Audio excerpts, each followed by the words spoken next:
Citizens Bank is a 85-year-old family-owned community bank. Some of the issues that we have both in our culture and looking at our customer base is an aging population.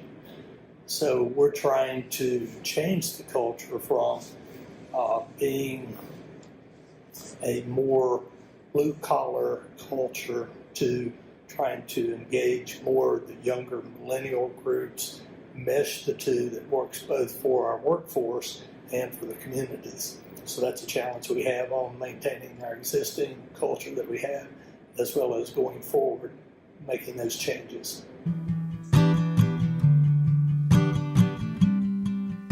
Probably the TRID has been the most difficult just because of the time involved retraining our employees, the cost involved in doing that, which really does not make a lot of bottom line dollars for us. So risk and reward was not really there for us to gain anything but a lot of expense going out.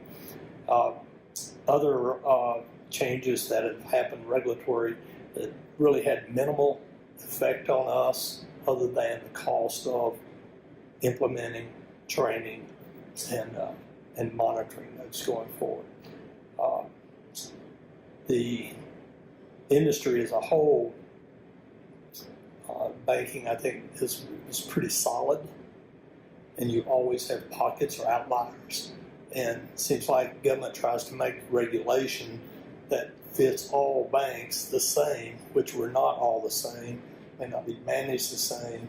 And so even if you're a high capital, well-run organization, you have burdens put on you by these regulations that really were meant for something that happened over here that didn't really affect your community banks. Impact on us, again, the size that we are, we're roughly approaching 900 million in size, so it does not really change how we will conduct or do business on a daily basis. We're always looking for good loans, good relationships, trying to develop those relationships with new customers, with new businesses, promoting those new businesses. So I think it would have very little effect on us.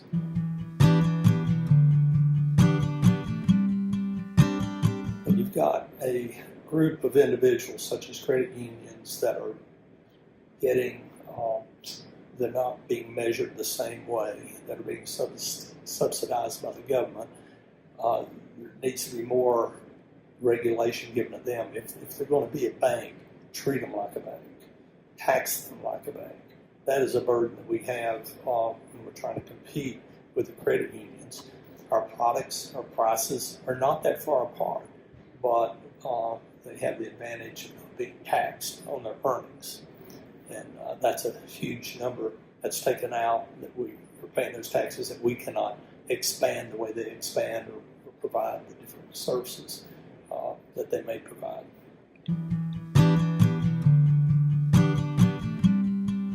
Where I see a big difference is having the money available to invest in more technology. If we didn't have the tax burden, we could invest more in technology and stay more in line with the credit unions on some of the things that they offer. But quite frankly, I think we all compete very well with the credit unions. It's just an unlevel playing ground, and I think that should either the government needs to step in and say you're a bank, or you're going to go back to your original charters and only handle a certain group, not open to everyone. That's the reason they were started, handle those unbankable relationships. And today we're doing the same thing. We try to get the unbankables. We try to find ways to serve our community, because once we are required to do that through our Community Reinvestment Act. We are required to go out in the communities in the low density areas, low population, low income areas, and make investments and try to offer products and services to that group of individuals. They do not have that requirement.